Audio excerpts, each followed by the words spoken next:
Assalamu alaikum wa rahmatullahi wa barakatuh. Today we will present a new subject on pediatric surgery made easy. Our subject today is about necrotizing enterocolitis. Let's start.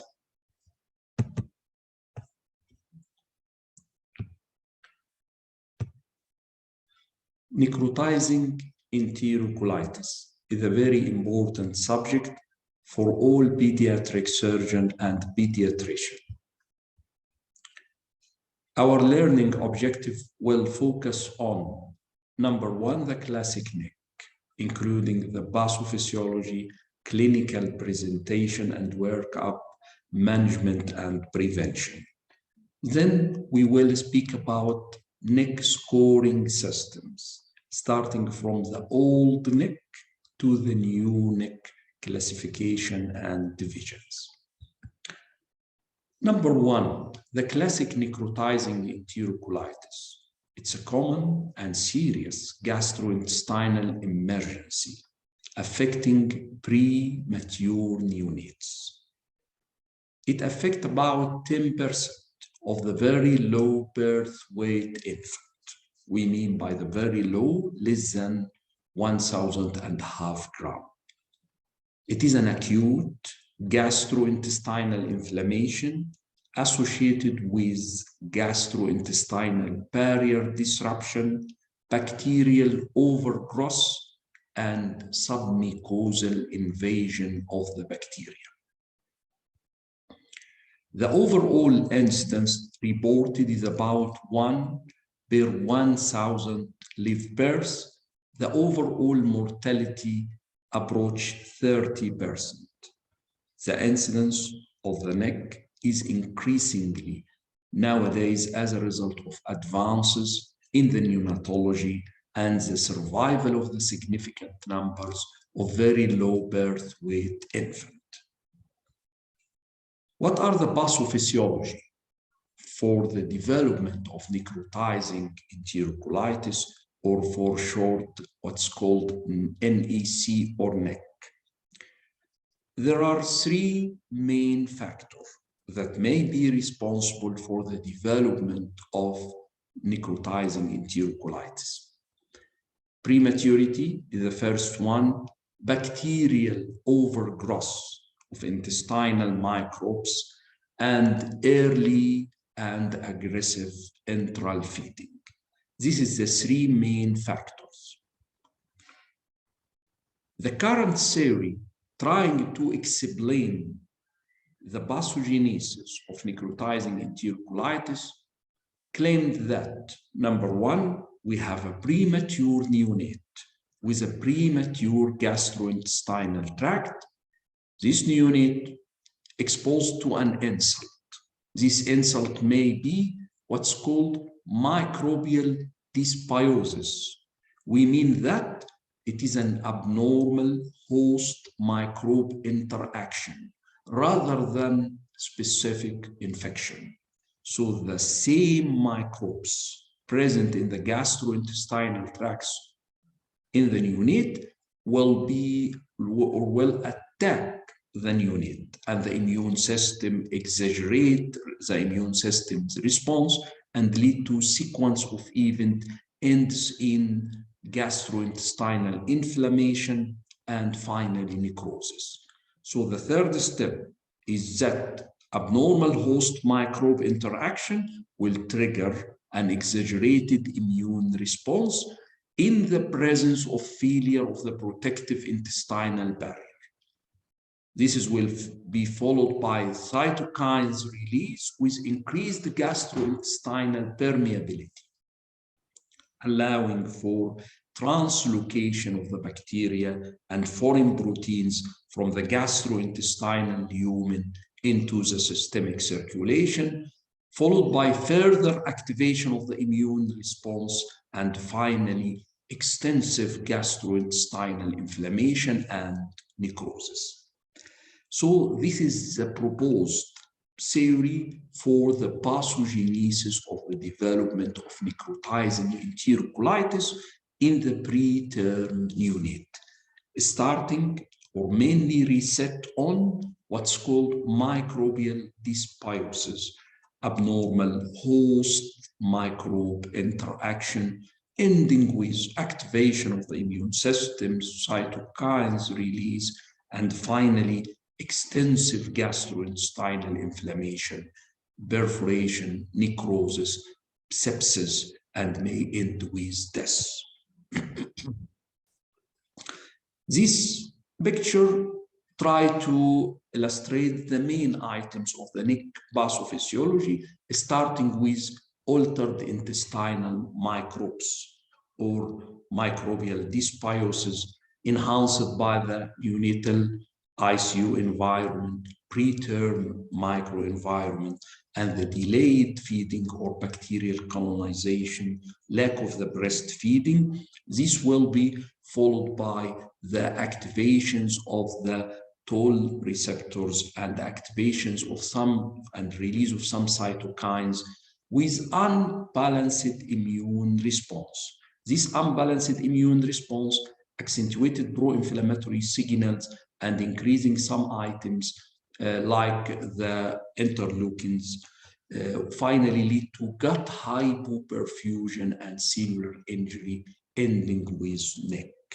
So this is simple illustration for the pathogenesis, proposed pathophysiology for the development of neck.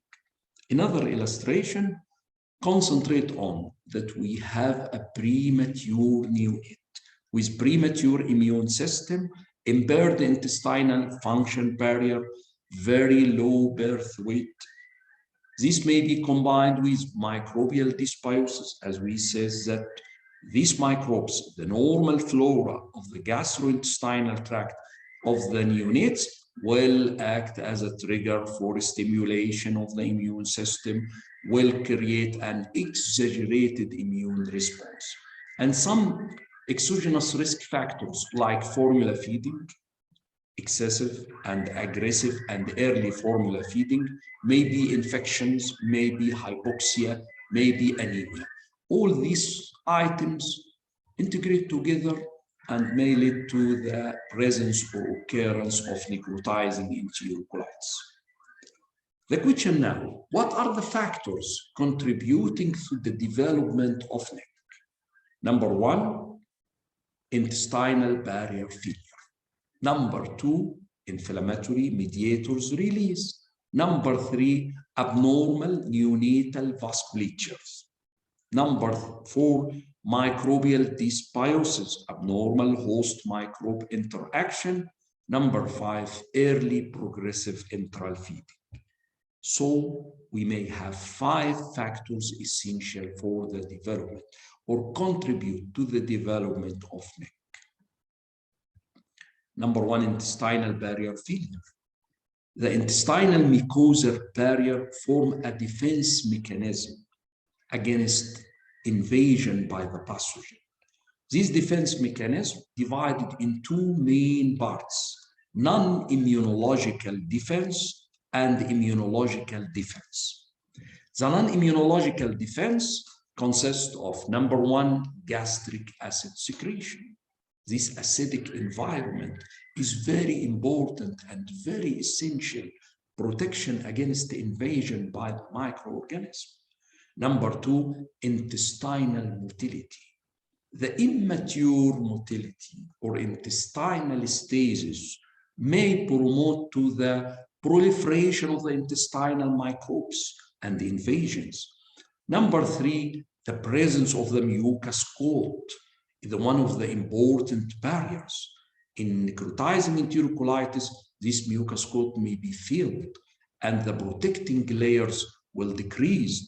The secreting mucin by the goblet cells will be decreased, allowing for invasions of the bacteria and the microproteins reaching the systemic circulation.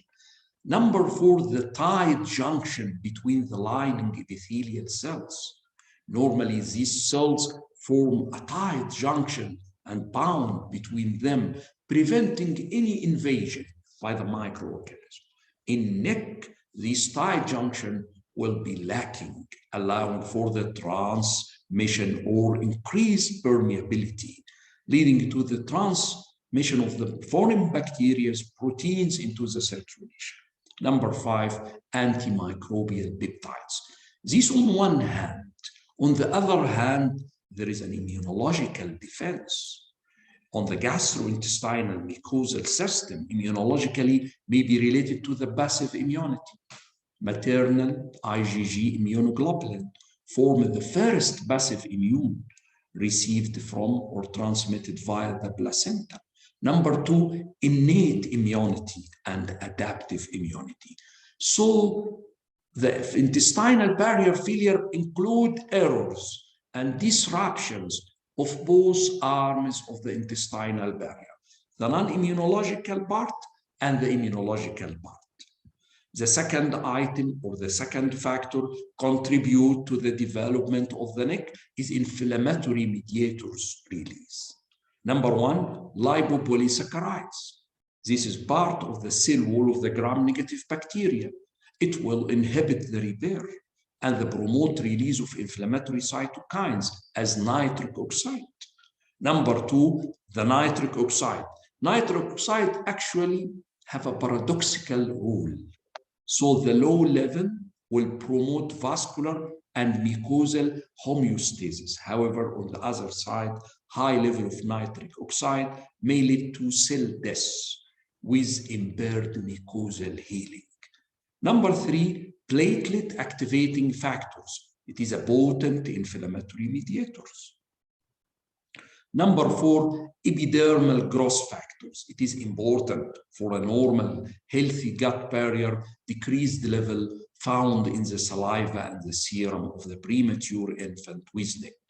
And the 5th item is the interleukin with different types. So the second factor contribute to the development of the neck is the inflammatory mediator release.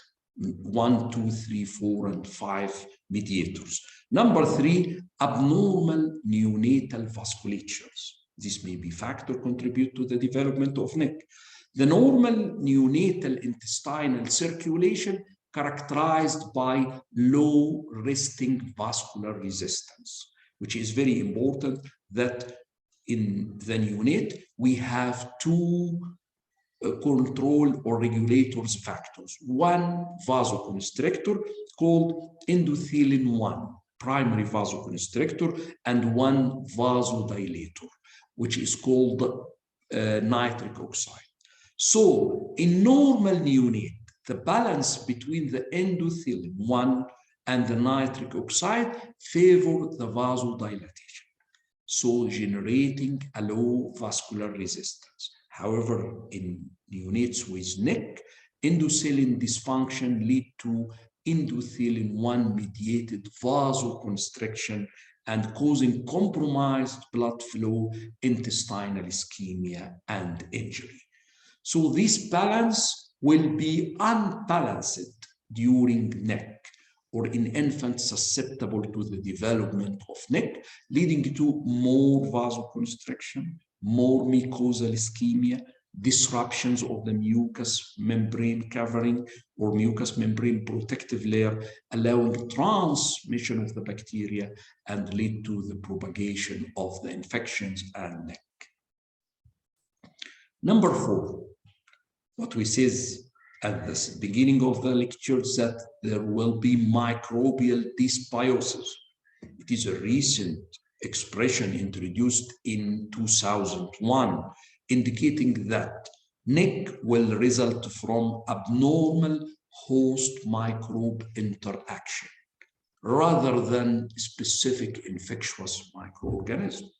Although many microorganisms incriminated in the process of neck, however, this concept was introduced to concern or confirm that there is abnormal host microbe rather than specific infection. The neck may be related to direct effect on what is called microbiome. Microbiome is the normal flora present in the gastrointestinal tract called microbiome. So necrotizing enterocolitis may be related to direct effects on this microbiome. These effects may be related to the types and durations of antibiotics exposures used in the neonatal ICU, may be related to the acid suppressions by using H2 blockers, will change the bacterial content with large percentage of proteobacteria, which may lead to the development of necrotizing enterocolitis. Enteral feeding, early progressive formula feeding associated with neck development. The recent studies found about 10-fold risk of neck in formula-fed preterm infant as compared with breastfed. So the formula feeding may be a contributing factor to the development of neck, early progressive formula feeding.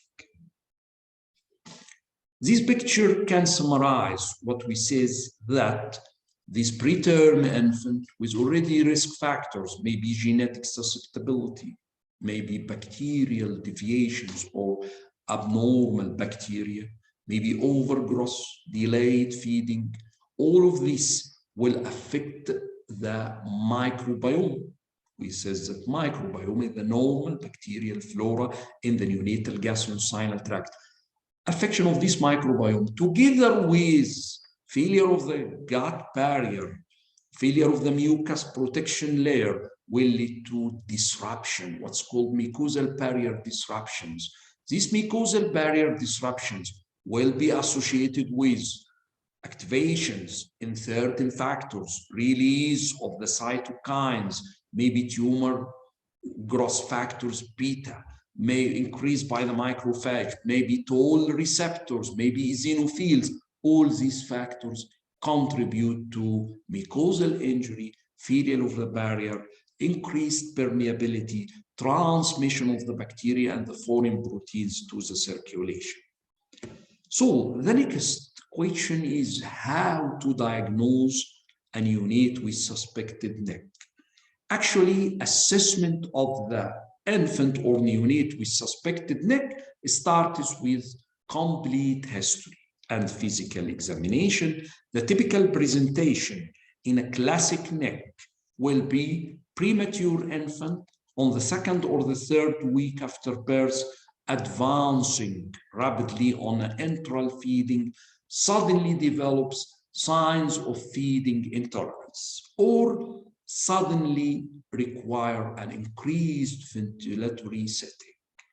So your pediatric surgeon may elicit a preterm infant, 2nd, 3rd week, advancing enteral feeding with signs of feeding intolerance or with sudden increase in the ventilatory requirement.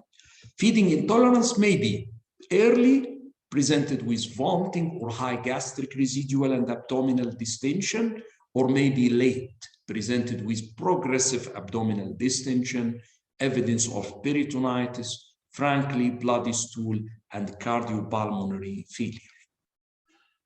On physical examination, on a baby with necrotizing enterocolitis, the following signs may be present.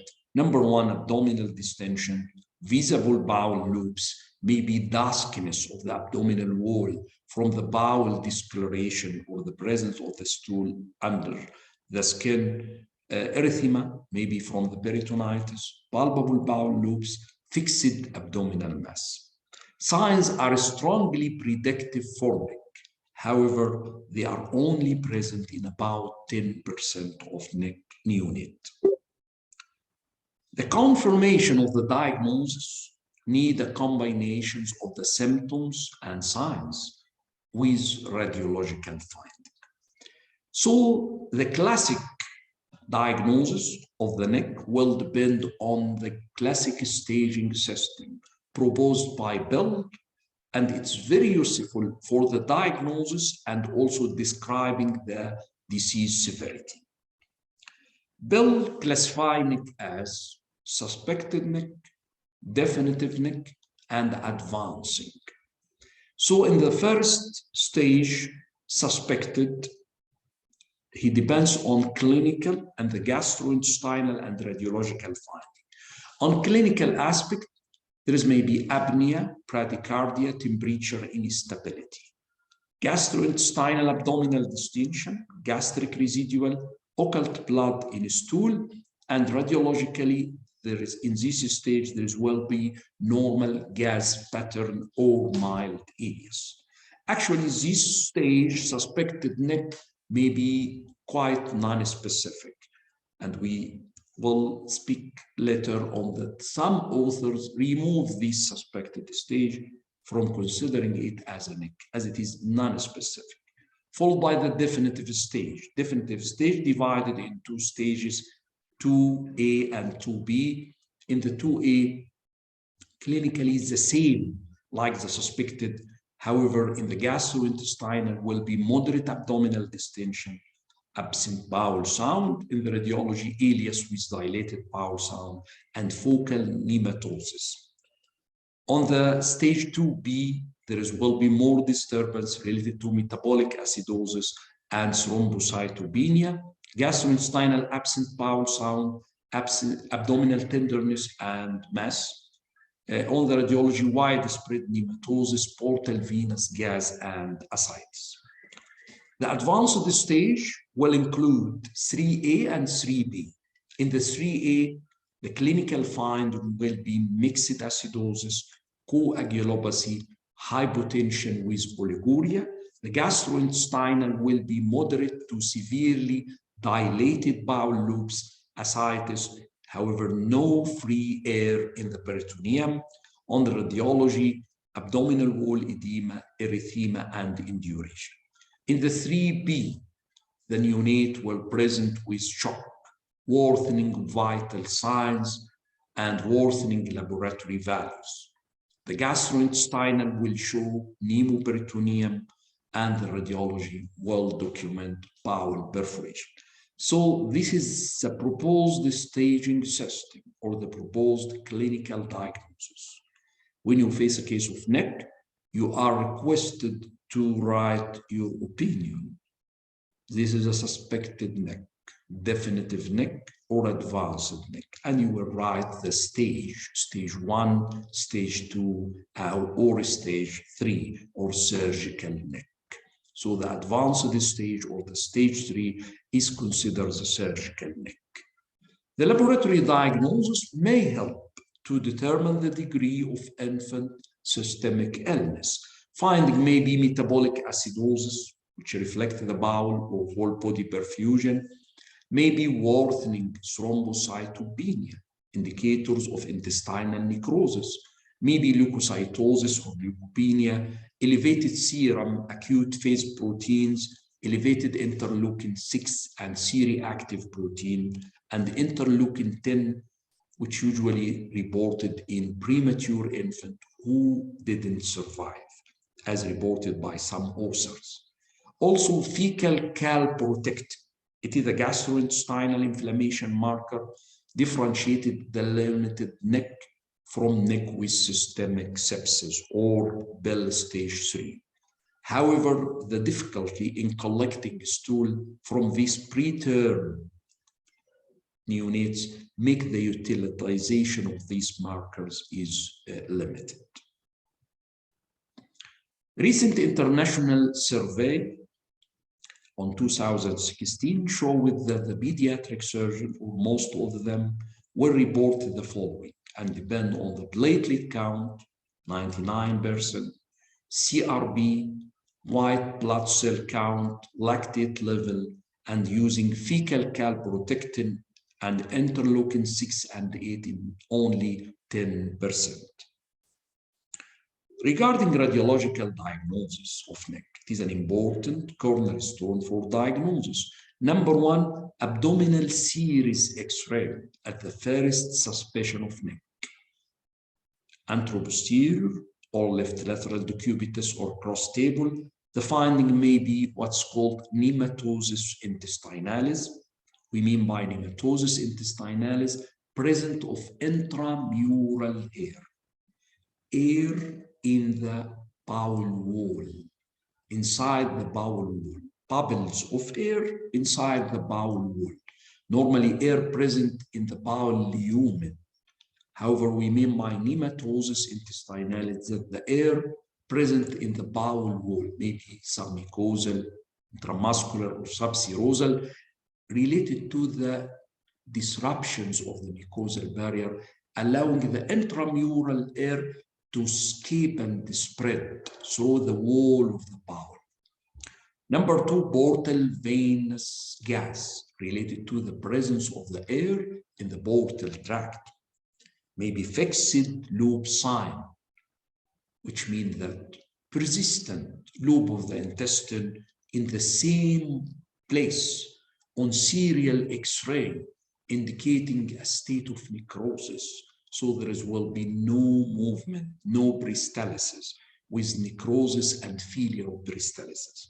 And finally, the abdominal series may show pneumoperitoneal, which means that intestinal perforation with escaping of air. So this is a Pneumatosis Intestinalis, air within the bowel wall, due to gas produced by the overgrowth of the gastrointestinal bacteria in the presence of failure of the mucosal barrier. This is the bubbles of the air inside the bowel wall. Pneumatosis intestinalis is the hallmark radiological finding in neck. It is critical discovery for the diagnosis. Once you find pneumatosis, you diagnose necrotizing enterocolitis. It may be cystic, taking the form of cyst, like this, cyst, air in a cystic manner, or maybe linear, like this line or this shadow. May affect focal segment of the gastrointestinal tract, or may affect the whole bowel. So the pneumatosis may be focal, may be diffuse, may be cystic or linear. It's very important. Number two, the portal venous gas. Usually followed the pneumatosis. It is a poor prognostic sign indicating advanced stage. It tends to be fleeting. It may be seen on one film, not on the next, without a change in the clinical status of the neonate. The arrow indicating the presence of this air inside the portal tree. Very important to know and interpret these signs radiologically. The fixed loop of the bowel means the dilated loop in the same place on multiple or serial abdominal film. It may represent non-functioning segment concerning for necrosis. Some surgeons consider the fixed loop as a clear operative indication.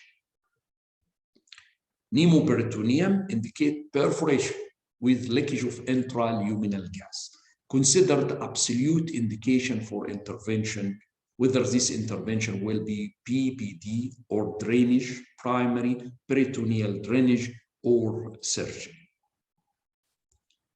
The abdominal ultrasound also may be helpful to assess bowel peristalsis, the wall thickness, the vascularity, pneumatosis intestinalis also, free fluids, pneumoperitoneum, smaller air or fluid collection, define the prognosis as it will be predictive of poor outcome. Other imaging modalities may be used, maybe CT and the contrast fluoroscopy, maybe MRI, however, this is limited use. Recently, what's called near-infrared spectroscope, NIRS. New modality, assess the bowel perfusion in the new preterm neonate with suspected neck. Actually, it measures the tissue hemoglobin oxygen saturation to detect the vascularity inside this segment. It used to monitor the cerebral oxygenation in critically ill adult. This near-infrared spectroscope is under progressions or under trials or evolving and emerging technique, new technique, non-invasive, trying to measure the saturation, hemoglobin saturation inside the suspected bowel to be affected with neck. The question now, what are the differential diagnoses for neck? Actually, the differential diagnosis is wide because neck have a similarity to the sepsis and septic ileus. So the clinical and the laboratory finding present may be near identical finding to the early neck. The blame film for both conditions usually very similar, and unlike the hallmark sign as a pneumatosis appear, the septic ileus typically don't differentiate from neck cases. The second item will be what's called spontaneous intestinal perforation, SIP, SIP, spontaneous intestinal perforation. It is a specific condition affecting the preterm neonates, may be considered as a variety of neck by some authors, or may be separate entity present with pneumoperitoneum without the presence of pneumatosis. Number one. Number two, pneumoperitoneum without extensive bowel necrosis. So it is present as the operative finding of punched out hole in the intestinal wall without surrounding necrosis, to be differentiated from necrotizing enterocolitis with extensive necrosis of the all layers of the bowel wall. Clinically, spontaneous intestinal perforation and necrotizing enterocolitis affecting the very low birth weight premature infant. Infant with SEP have a lower birth weight and less likely to develop severe physiological derangement, and usually stable, with less hyponatremia, neutropenia, or thrombocytopenia. SEP is linked usually to the use of the endomycin exposures, or early postnatal steroids may be used for some related issues as patent ductus arteriosus. Both surgical neck and SEP typically diagnosed and finding of pneumoperitoneum, but SEP is not associated with bowel injury beyond the focal perforated area. At laparotomy, the SEP carries half mortality of the surgical neck. So it seems to be a separate entity, different from necrotizing enterocolitis. Usually in SEP, the most commonly associated organism is Candida species, which is different from the cause of the sepsis in neck. In infant with SEP who are culture positive for Candida may be more severely ill than infant who are culture negative. The clinical management typically similar. However, some surgeon may treat suspected SEP with peritoneal drain over laparotomy, and some authors confirm that SEP can be differentiated from the neck clinically. However, recent large study found this ability to be only moderate to differentiate between them. The other causes put in consideration for the differentiation may be Hirschsprung associated enterocolitis, ileal atresia, volvulus, meconium ileus, and intussusception. The question now, how to treat neonate with necrotizing enterocolitis? Initial management will be bowel rest with gastric decompression, intravenous fluids and TPN, broad-spectrum antibiotics with anaerobic and gram-negative coverage, cardiopulmonary support, adequate oxygenation, ventilation, or vasopressor if necessary. The most important is close clinical and radiological observation for development of operative indication at any time. The Pneumatosis Intestinalis will be a key feature for this development for operative indications, or the presence of pneumoperitoneum. On the other hand, what about the surgical management for neck? About 20 to 40 neonates will require surgery. Some infant will require surgery due to deterioration under observation. However, many other infants will require surgery at presentation. At laparotomy, the involvement range from focal perforation to extensive bowel necrosis, called necrotalis. Necrotizing means involvement of the whole gastrointestinal tract with necrosis and inflammation. So the question now, what are the indications for operative intervention? There is a large debate.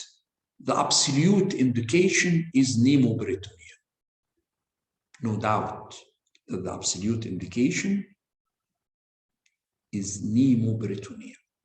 This is confirmed by all pediatric surgeons.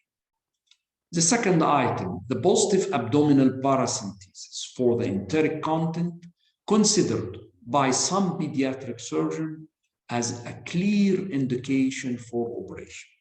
However, there is a widely debatable item. So the only absolute one is the pneumoperitoneal. The relative indications for surgery is worsening clinical status, abdominal wall erythema, fixed intestinal loop on serial abdominal radiograph. So this is relative indications considered by most pediatric surgeons. The question arises, if there is a rule for intervention before perforation, is there a rule for intervention before perforation? Deciding which unit without perforation should undergo surgery remain a difficult task. Early identification, theoretically, for infants who will require surgery may allow for intervention before perforation. However, many pediatric surgeons will ask what we will do if we interfere before perforation. So the most pediatric surgeons decide not to operate in the absence of pneumoperitoneum. No surgery without pneumoperitoneum. This is the rule for most pediatric surgeons. Other pediatric surgeons may interfere in the face of worsening clinical status or fixed bowel loop. There is indicating that there is already necrotic segment. And just to perforate, there is already a necrotic patch on the intestine. Many trials recently made to identify if there is any clinical data that can suspect which neonate will need exploration. The prospective multicentric studies found that clinical data alone couldn't suspect which infant will need surgical therapy. So no clinical data alone can suspect which infant may need surgical therapy. Many studies evaluated the markers for intestinal necrosis as severe thrombocytopenia to identify which neonate without perforation may benefit from surgery. But up till now, none of these studies has yet to be widely approved. Therefore, still, the surgery decision is based on the overall bedside assessment by the pediatric surgeon, personal variation. Bedside assessment and the pediatric surgeon decide to perform surgery or not. Recently, TBAS and colleagues identified 7 clinical and laboratory findings indicating significant metabolic disturbance in neck neonate, trying to approach to the point that there is maybe intervention before perforation and trying to solve this issue of debate. So they suggest that there are 7 metabolic disturbances called MD7, maybe positive blood culture, pH below 7.25, bandemia with immature and total neutrophil, excess or increased pan cells, immature white blood cells, sodium below 130, platelet, low platelet, mean arterial pressure, less than gestational age or need vasopressors, absolute neutrophil below 2000. These are 7 items proposed recently to be an indicator of the significant metabolic disturbance or derangement in the neck neonate. So the question is, what's the value for this metabolic disturbance?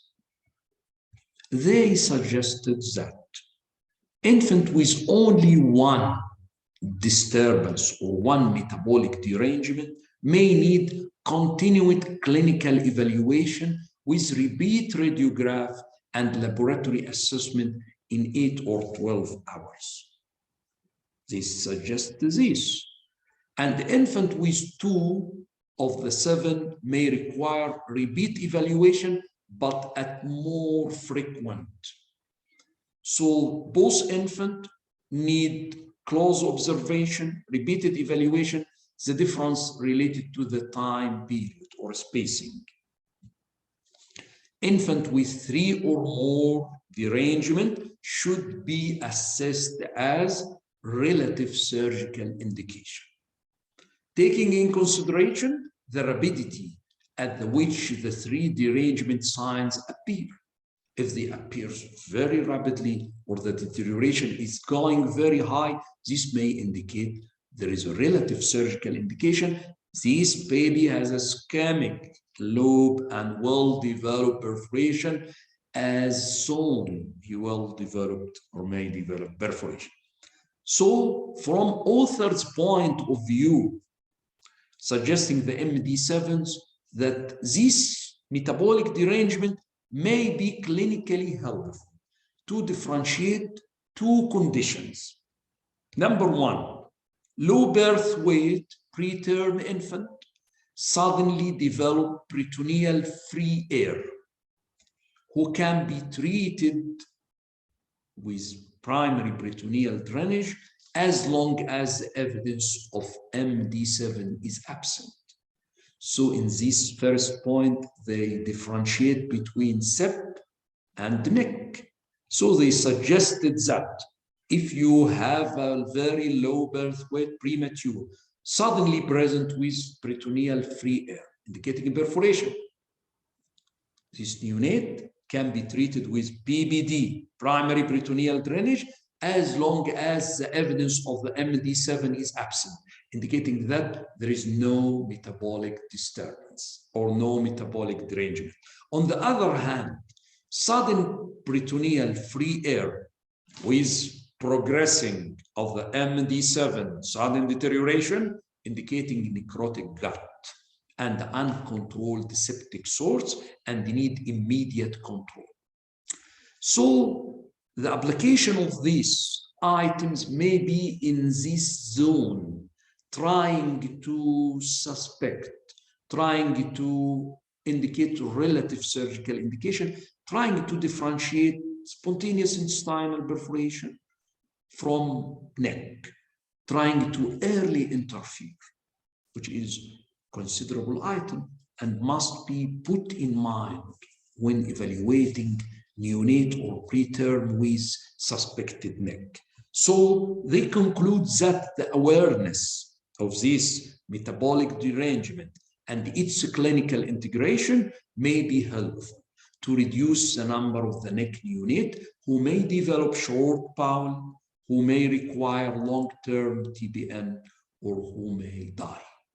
So it's very important to be aware as a pediatric surgeon or pediatrician with this metabolic disturbance or metabolic derangement, 7 items, and its applications or clinical applications to help the intervention or surgical intervention.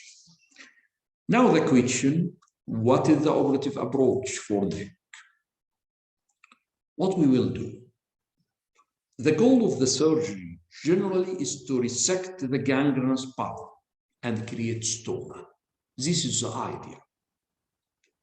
Surgery will be determined by the extent of the disease found at laparotomy, from spontaneous intestinal perforation, localized disease, extensive gastrointestinal necrosis or necrotalis, multiple batches affection of the gastrointestinal tract. The decision will be determined, planned on the finding at the laboratory. Number one, localized disease with a healthy surrounding bowel. It is a straightforward decision to resect the necrotic bowel and create a stoma, and accept it as the safest approach because primary anastomosis in such units may be very weak, very fragile, very unsafe in the presence of sepsis. So primary anastomosis is not favored, and that resection of the necrotic bowel with stoma creation is the safest approach. Some surgeons still advise primary anastomosis for a selected unit with a localized disease, citing that the stoma may have many disadvantages, complication, need for second surgery to close the stoma. However, there is a recent study suggests that mortality is nearly doubled when comparing primary anastomosis to stoma creation. Finding of Necrotizing. Necrotizing means extensive necrosis of the gastrointestinal tract. This is a very common operative dilemma, and the decision is maybe abdominal closure followed by family discussions regarding the goals of the care, expectant infant management, regarding the intestinal transplantation programs, rehabilitations programs. You must discuss the items with the family of the child or neonate. Number three, the diffuse or patchy intestinal involvement called extensive or multifocal disease. Actually, this finding put the pediatric surgeons at operative dilemma. The larger resection may produce short bowel syndrome and leave the child with a problem of short bowel syndrome. Failure to resect the injured area may result in worsening illness or recurrent perforation. So the options may be, in the past, multiple stoma creation will be the solution. However, this approach can lead to short bowel, sacrifice the viable intestine, and therefore it is not used today to create a multiple stomas. Number two, clip and drop back technique. Clip and drop mean resection of the whole necrotic bowel, leaving multiple clipped segments without stoma or anastomosis, like the concept of the damage control approach for abdominal trauma, followed by re-exploration. So in a clip and drop, non-viable intestine resected, questionable left in place, gastrointestinal tract left in discontinuity, and the abdomen temporarily closed, and the second lock re-exploration at 24 to 72 hours for further resection or closures with stoma creation. So this child, neonates or infant may have a multiple re-exploration to reach the final goal. Some pediatric surgeons advise patch, drain, and wait technique, irrigation of the abdominal cavity with just approximation of the intestinal perforations. Some surgeons perform gastrostomy for decompression, and two Penrose drain inserted and exit from the lower quadrant for peritoneal drainage. The patient are kept on the long-term TPN and the drain left in place. Second operation postponed for 2 weeks post-operative. The cases where return of the bowel function doesn't occur, re-operation may be needed as late as 2 months. So this is regarding the surgery. Localized disease, Necrotizing, or the presence of the operative dilemma of patchy disease. To perform multiple stoma, obsolete and not performed nowadays. Clip and drop may be used by some surgeon. Patchy drain and wait may be advised by some surgeon. On the other hand, we may have primary peritoneal drainage, or what's called PPD. It initially developed as a temporary measure in a very low birth weight neonate with perforated neck as a bridge to laparotomy. The major component include irrigations of the abdominal cavity and placement of 1 or 2 Penrose drain for the decompression and removal of the fecal contamination. Penrose drain, like tube drain, but very soft drain and very long to be placed for a long time. The pediatric surgeon in Toronto published that some PBD patients did quite well after drain placement alone and didn't require further operative intervention. So the concept of the PBD entered the mainstream practice for the management of the neck. Recently, 2 randomized controlled trials trying to investigate what's called PBD versus laparotomy in very low birth weight infant with perforated neck to determine any survival advantage. If you have a perforated neck in a very low birth weight neonate, to put a drain or to explore. This is a debatable items. However, recent randomized trials, the first trial including 117 very low birth weight with 55 undergoing drainage and 62 undergoing laparotomy, authors didn't observe any significant difference in the mortality or the TBM dependency or length of hospital stay. The second multicentric study, including 69 infants with 35 undergoing drainage and 34 undergoing laparotomy, there was no significant difference in mortality, length of the hospital stay, gastrointestinal or respiratory outcome at 1 and 6 months post-operatively. 74% of the patients who undergo PBD subsequently required laparotomy. So the authors concluded that primary peritoneal drainage is not safe alternative to laparotomy and is not effective temporary measures from the author's point of view. So although a number of the studies published on the relative outcome of the PBD versus laparotomy, recent meta-analysis concluded that there was insufficient evidence to recommend one approach over the other. So this is the final. Up till now, there was insufficient evidence to recommend one approach to perform PBD better than to perform laparotomy or vice versa. Now we will go to speak about what is the outcome of these neonates with neck, or what is the long-term sequelae. Outcome may be related to the neck recurrence, may be related to the neck mortality, or intestinal failure, maybe primary failure or as a result of short bowel, stomach complications. We say that the primary treatment is resection and stomach aeration. This neonate may develop intestinal strictures. This neonate may have neurodevelopmental impairment, which is very distressing. Neurodevelopmental speak, delay in the speak, delay in hearing, delay in locomotors. This neonate may later require special educational classes. Some authors proposed that presence of the drain allow for presence of the toxins and presence of the more absorptions of toxins reaching the basal ganglia of the brain may lead to neurological impairment of these children.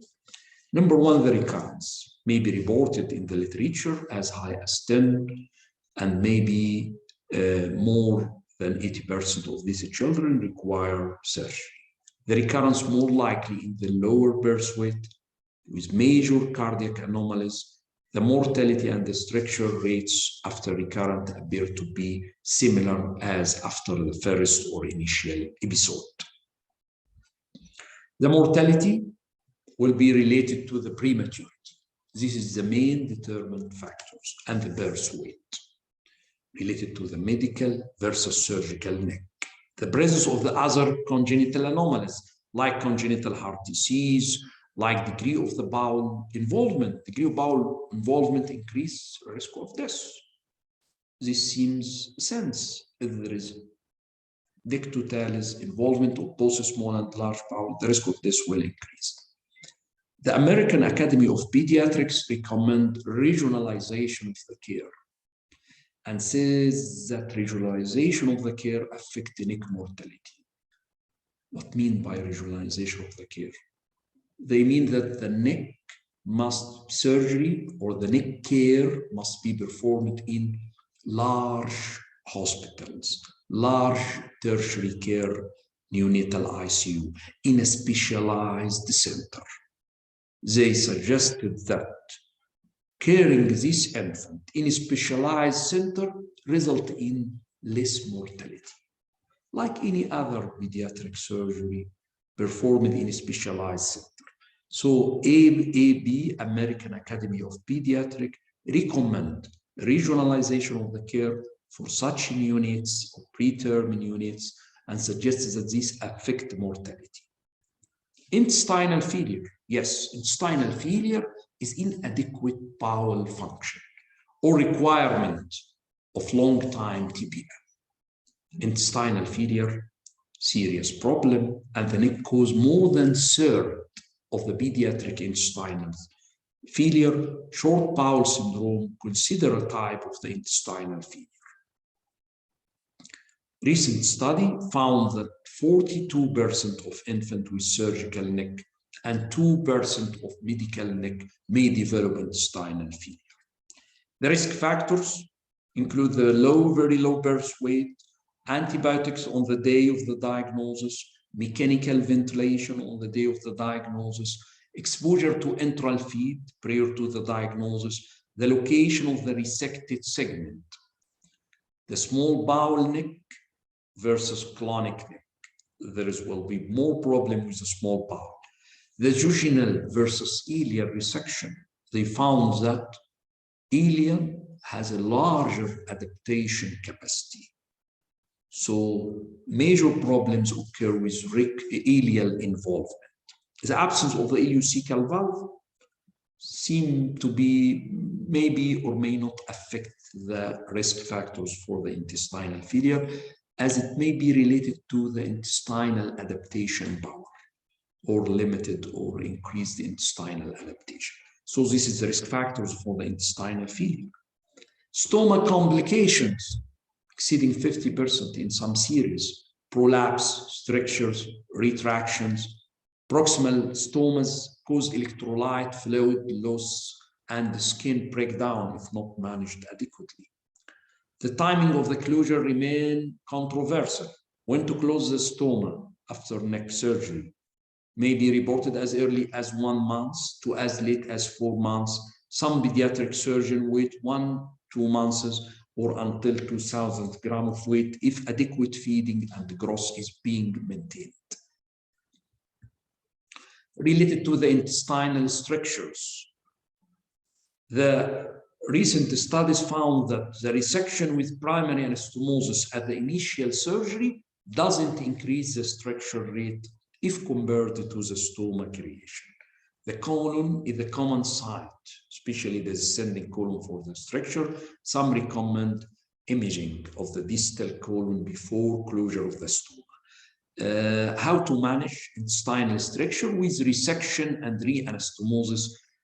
Balloon dilatation may be indicated for focal lesions in some selected patients. The long-term implication of the stricture likely related to the need for the additional surgery, including the risk of the general anesthesia on the neurodevelopmental outcome, the potential for the small bowel or short bowel syndrome after multiple intestinal resections. The very important considerable outcome is the neurodevelopmental impairment. Multiple studies reported that less than half of the neck unit were neurodevelopmentally normal at 3-year follow-up. Less than half are or were neurodevelopmentally normal. Studies cited or reported intellectual developmental delay, speech delay, motor impairment, locomotor, intellectual performance, and personal social skills delay, and reported that these neonates or literate children may require special educational classes due to neurodevelopmental impairment or delay. The surgically treated neonates have a twice risk than the medically treated. Underlying reason for this developmental delay may be on the surgical higher rate is unclear. Maybe also unclear if the mode of the intervention affected the risk. Mode of interventions means resection, creation of the stoma, clip and drop, patch weight. However, the impact of the anesthesia is very important. Alternatively, on the other hand, the use of the PBD or primary peritoneal drain may result in longer duration of exposures to inflammatory cellular mediator and more brain injury and damage to the basal ganglia. So neurodevelopmental delay or neurodevelopmental impairment is a major considerable items when we speak about the outcome of NIC management. But less than half of these children will be neurodevelopmentally normal. More developmental, intellectual, social performance will lead to increased morbidity in this group of children. The use of the BPD lead to longer exposure to the inflammatory cellular mediators and more brain injury. Impact of anesthesia may be related to the damage or to these pathologies in these neonates. So the most important is NIC prevention. How we can prevent the development of NIC. Is it possible? Many trials and many measures are available, including the most recent, what's called probiotics, the use of the human breast milk feeding as the most effective, and some other preventive strategies. The probiotics, it is an enteral supplement containing live organism to change the compositions of the intestinal microbiome. The most species delivered lactobacillus and bifidobacterium. Simply, we give the neonate useful bacteria. We introduce to the gastrointestinal tract of the neonate useful bacteria, lactobacillus and the bifidobacterium, to change the intestinal microbiome, to favor the useful bacteria over the harmful bacteria. This is called probiotics. So the probiotics is the enteral supplement that contain a useful organism to change or control the composition of the intestinal microbiome. The most delivered species include lactobacillus, bifidobacterium.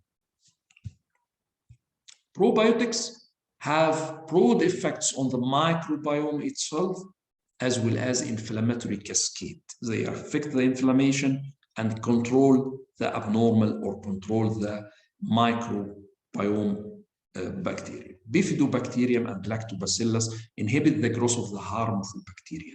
How? By producing bacteriocins and secrete some anti-inflammatory factors. So the literatures documented that they may produce some bactericidal to the harmful bacteria or inhibit them and secrete some anti-inflammatory factors. The limitations may be related to sepsis from these delivered bacteria, may be related to contamination with other pathogen and lack of standardization of the product. Many companies perform many products with many different species of the bacteria carrying their name. So lack of standardization may be one of the limitations for the use of the probiotics. The actual risk of sepsis from Lactobacillus and the bifidobacteria are rare. However, it seems to be present in immunocompromised patients. Some available probiotic form include the Flora Baby and Inflora. So there is maybe limitation to the standardizations, to the use, to the actual risk of the sepsis, to the contamination. The second arm, which is the most effective, is the human breast milk feeding. Human breast milk feeding prevent colonizations by the bacteria or invasion by the pathological bacteria, decrease intestinal permeability, provide beneficial intestinal flora, and better tolerated in the preterm infant. We have two types, what's called mother's own milk, MOM, and donor human milk, DHM. Actually, mother's own milk is more bitter, more growth factors, more immunoglobulins, protection. The studies confirmed that the protective effect appears to be dose-dependent. What's the meaning of dose-dependent? That if the baby taking both types, taking breastfeeding and formula feeding, we must try to give about 50% of the total calories from the mother's own milk and helping with formula if required. Additionally, the use of the mother's own milk in the first 2 to 4 weeks of life may be crucial, may be very important to help to prevent the development of necrotizing enterocolitis. The feeding strategies, there will be a debate about rapid, slow, or fast feeding. So the recent Cochrane review evaluated that slow versus fast in very low, concluded that no significant difference in reductions of the neck risk. Other preventive strategies are summarized in these tables. Amino acid supplementation may be used arginine, glutamine. However, this is not universally accepted. Prophylactic enteral antibiotics. Also, there is maybe significant neck risk reductions in some literatures. The safety of the widespread use of these antibiotics is debatable, and the risk of bacterial resistance, development of resistance by the using of these antibiotics is also still a question mark point. Lactoferrin reduce the neck risk and reduce mortality in some series. Experimental methods nowadays under trials like HERP receptors, like packing probiotics using biofilms over the probiotics to provide effective delivery and better neck prophylaxis. So the point of prevention is very important. When we understand the long-term sequelae and the complication of neck, we must perform more research regarding how to prevent neck in this susceptible group. Now we will shift to a very important subject, which is neck scoring systems. Very important. We speak at the first that pill staging. You can diagnose neck as pill stage 1, pill stage 2, pill stage 3. However, there is criticism about the pill staging. However, there are newer neck scoring systems and newer definition for neck. What is neck? How we can suspect neck? Is all the babies or neonates in our neonatal ICU having neck actually, or having neck-like diseases, having sepsis, other disorders grouped as neck? This is rapid review that in about 1950, the first neck report from the German, 1960, the first English report, in 1978, Bell introduced the first classification for neck. At that time, the etiology, yes, and the pathophysiology prevention were unclear, and the treatment were limited by the lack of accepted diagnostic criteria. Bell staging at the start comprised of stage 1, 2, and 3 by illness severity and neck management, and over 4 decades later, the Bell remained the most common definition for neck worldwide. In 1986, modified Bell staging criteria were introduced, increasing the stages from 3 to 6 stages. Divide each one into A and B, A and B. Newer staging depend on, for example, in the stage 1, the criteria of the presence of the blood from the rectum, present or absent. Present, it will be B stage, absent, it will be A stage. Stage 2 and 3 will divide it into stage 2A if the infant mildly ill, stage 2B if the infant moderately ill, stage 3B presence of the pneumoperitoneum or absence of the pneumoperitoneum. However, the breakthrough occurred with the development of what's called CPAP, total parenteral nutrition, surfactant era introduction, will form a new zine for what's called the new neck in the premature infant. So the debate arises whether a neck is a single disease entity or a disease spectrum. At the start or before the development of such technology, these preterm neonates will not survive, this will die. So the neck diagnosis in the term or near term neonate. With the development of this era, or post-surfactant, post-CPAP, post-TBN advancement, there is a new neck developed in the preterm neonate.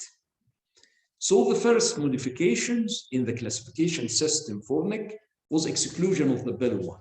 Bell 1, apnea, bradycardia, lysergia, mild alias, mild distension. This is not specific for the neck and can occur in any cases with non-specific areas. Number 2, the appearance of what's called acquired neonatal intestinal disease.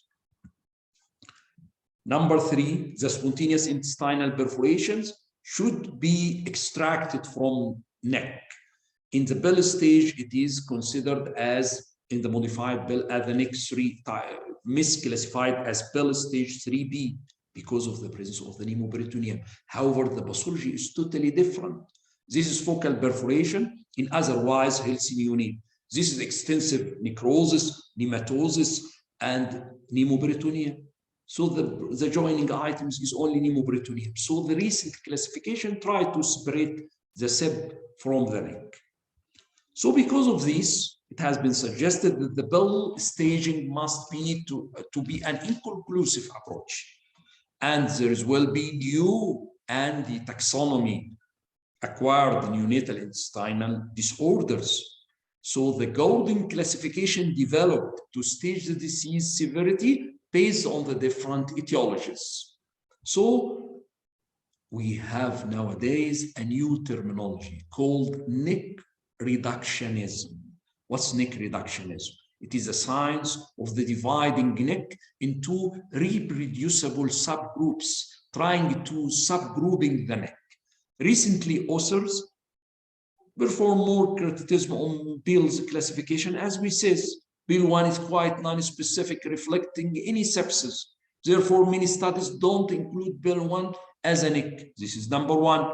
Number 2, the Bell group all diagnoses that appear as neck together. This may be reasonable clinically, however, not reasonable on the underlying cause. There is maybe neck, there is maybe SEB, just perforation, no necrosis. So Bell appear as an incomplete description. So we have what's called old neck. Old neck will depend on the Bell staging. Stage 1 mild ileus, stage 2 pneumatosis, stage 3A and stage 3B. However, as we see, this old classification will put in this funnel all these differential diagnoses. Maybe neck, yes. Maybe feeding immaturity.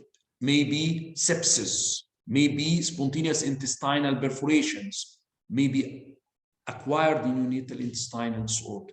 So old neck classification will collect these differential diagnoses, put them in one funnel, and bring them to us. This is neck. No, we have a new neck, or neck reductionism. Divide the neck into the term neck, which is a ischemic insult, and the preterm neck. Preterm neck may be classic 1, as we discussed from the start of the lecture. Classic necrotizing enterocolitis in the preterm neonate. and maybe transfusion associated, and maybe cow milk allergy, and maybe infectious. So this table will summarize this debate. Bell's original classification. Mucosal to serosal progression of the disease depend on this item. Stage 1 alias, stage 2 nematosis, stage 3A nematosis with systemic illness, and stage 3B Pneumatosis intestinal perforation. Focus on the clinical staging. Modified classification, stage 1 excluded as it is non-specific, stage 2 still nematosis, nematosis with ileus, nematosis and perforation. Focus on neck versus ileus due to sepsis. However, there is maybe classification related to neck versus SEP, Gordon classification, medical or surgical. SEP pneumoperitoneum without nematosis. However, neck pneumoperitoneum with nematosis with extensive necrosis, and the pathology will judge the difference.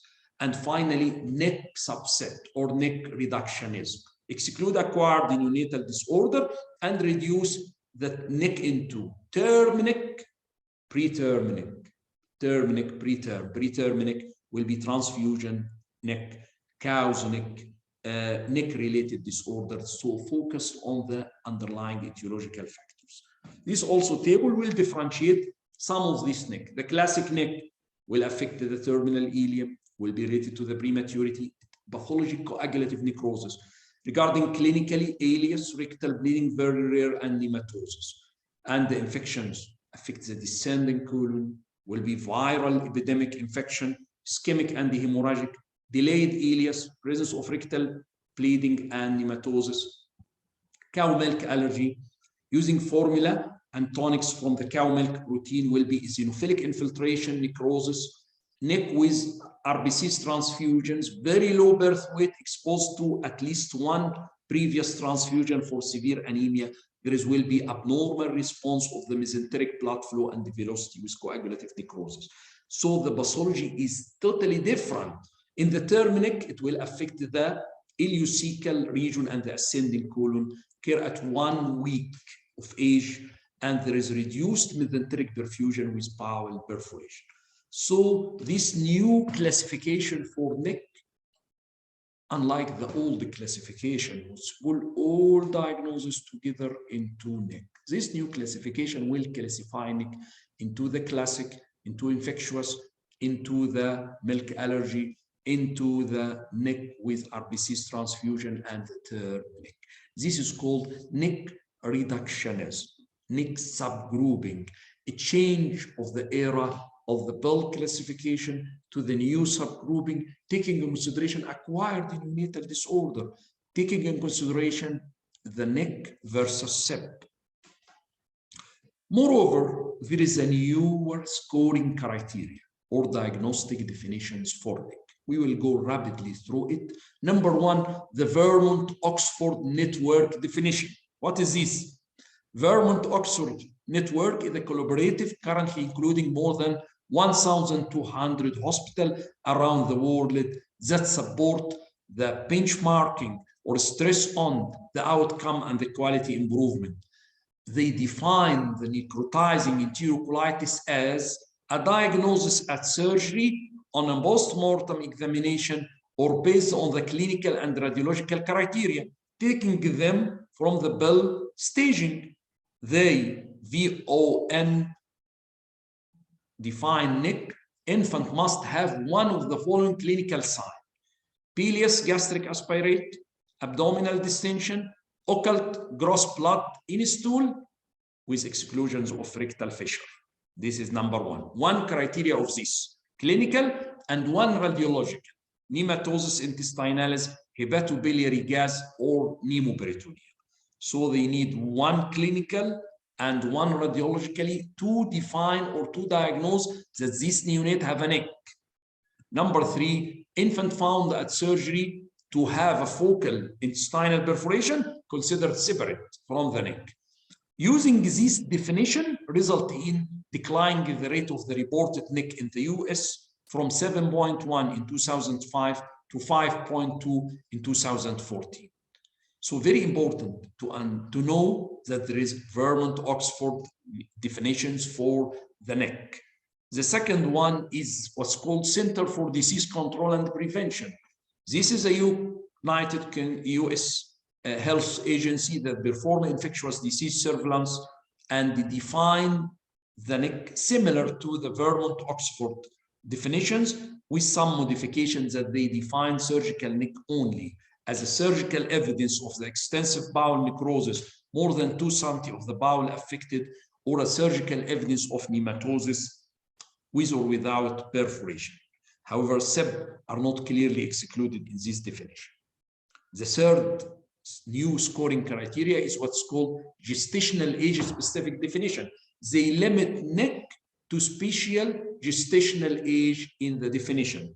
This is United Kingdom Neonatal Collaborative Study Group, developed as a score from 1 to 9 points, and including 1 point for the presence of the abdominal discoloration, tenderness, bilious aspiration or distension, 1 or more radiological signs of pneumoperitoneum, fixed loop, or portal.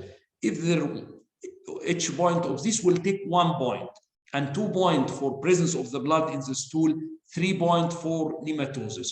And based on the gestational age, they link the point to the gestational age, less than 30 weeks, 30 to 37, or more than 37. Infant scored cut point, 2 or more points at less than 30 weeks.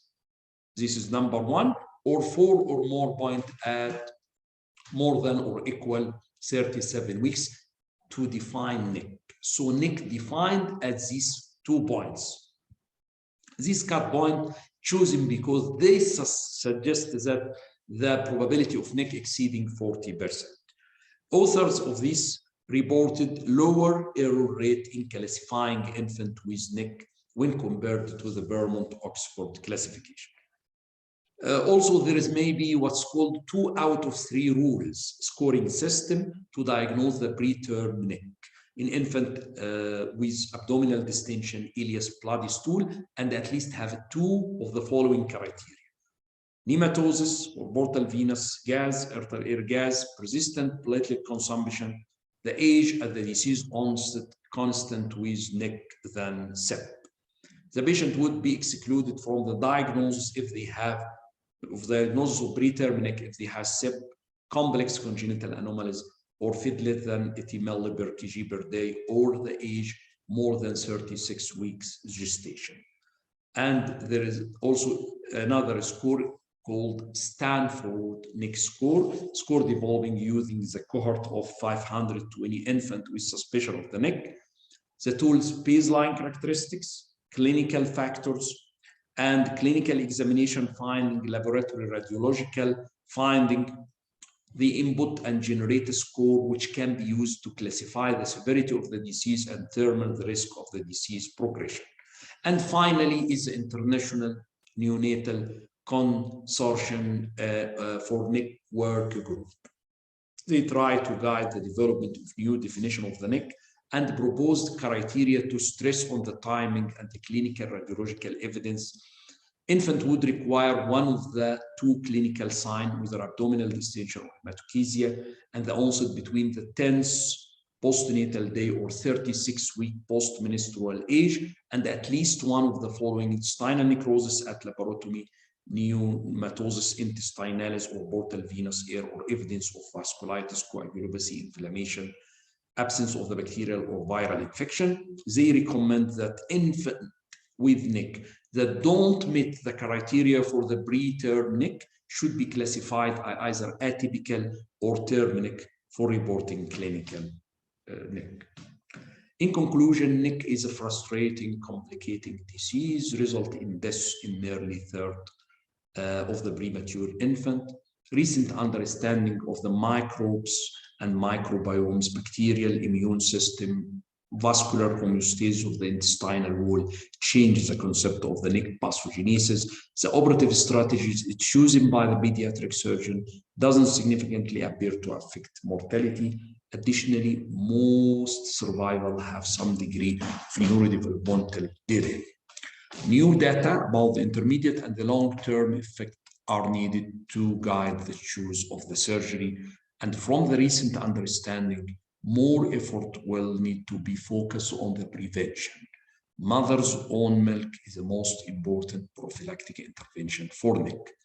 Probiotic supplementation containing commensal bacteria may offer a protection against neck if they are probably formulated and delivered. And with rapid expansions of this era, a new era may be near to reduce the mortality and the morbidity of neck. So our subject today is very important. Necrotizing enterocolitis. The understanding concept for this necrotizing enterocolitis starts very early. In this time, the only present is a term or near-term unit, so the neck affecting them. However, with the later development of the CPAP, surfactant, total parenteral nutrition, larger percent of the neonates preterm age were survived. So the neck will be diagnosed in this new subset of neonate called neoneck. So we may have neoneck or neck reductionism and the old concept. This regarding the type of neck affecting neonate, preterm and post and full term. Also, the classification system changed considerably, starting from the old classification of the Bell, 3 stages, then modified to 6 stages. Nowadays, Bell classification moved to be less used and moved to have some problems related to the stage 1 of the Bell is non-specific, considered non-specific. Number 2, related to considering that Bell groups all diagnoses together. Bell not separating spontaneous intestinal perforation from the neck. So newer classification appears, considering acquired neonatal disorder, considering SEP as a separate entity, considering that we may have term neck, we may have preterm neck. The preterm neck may be classic or may be related to the blood transfusion, RBC's transfusion, cow milk allergy, viral epidemics. This is called new classification. This is called neck reductionism. This is called subgrouping of the neck.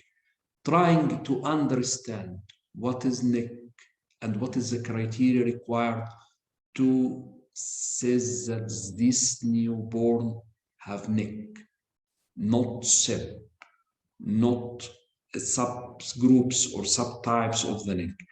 We present a new definitions for the neck, the Vermont and the CDC, and also the definitions, rules 3 out of 2, and some related definitions, trying to reach to specific defining criteria or scoring criteria to diagnose neck.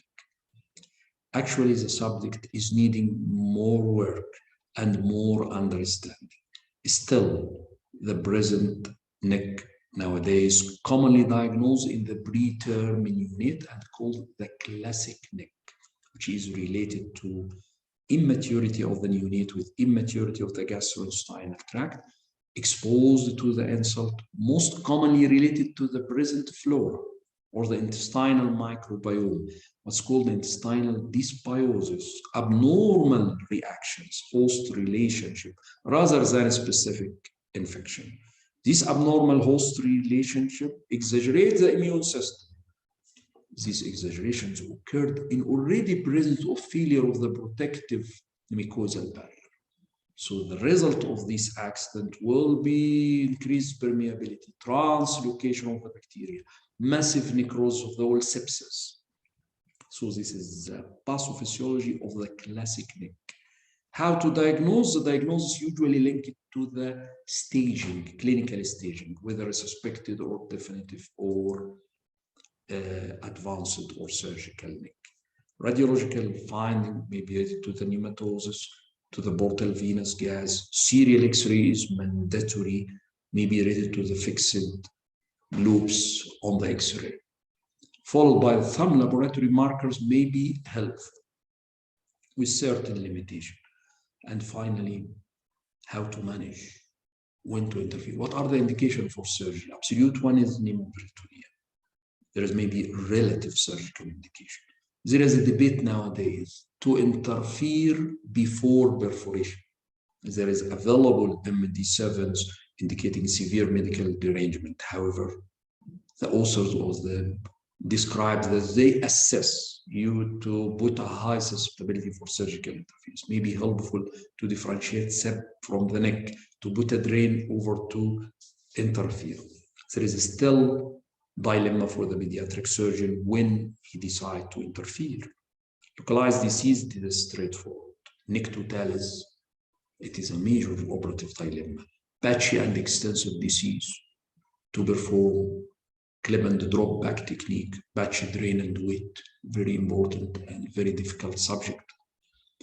Also, the major effort are trying now to speak about the outcome. What are the fate for these neonates?